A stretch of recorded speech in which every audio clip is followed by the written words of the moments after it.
Merci Madame la Présidente, Monsieur Borrell. Le 5 novembre dernier, Donald Trump a été élu 47e président des États-Unis d'Amérique.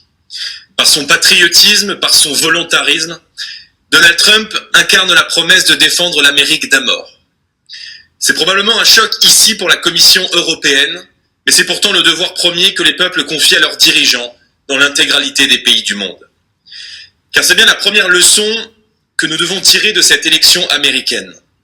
La vocation de l'Europe n'est pas de venir au secours des autres, mais de prendre soin des nations qui la composent et de défendre leurs intérêts en priorité.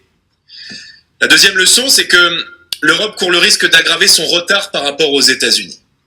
Alors que la France a aujourd'hui le PIB par habitant de l'État américain le plus pauvre, le Mississippi, notre continent pourrait connaître un décrochage encore plus profond dans les années qui viennent. Pourquoi ? Les États-Unis prévoient de se protéger face à la concurrence déloyale, de faire confiance aux entreprises, aux entrepreneurs en diminuant la fiscalité, les réglementations et les normes. Pendant ce temps, l'écologie punitive et l'idéologie décroissante règnent à la Commission de Bruxelles et dans les couloirs de ce Parlement. Elles plongent notre continent dans l'obscurité, gâchent nos atouts et entravent nos talents. On pourrait ainsi résumer la situation.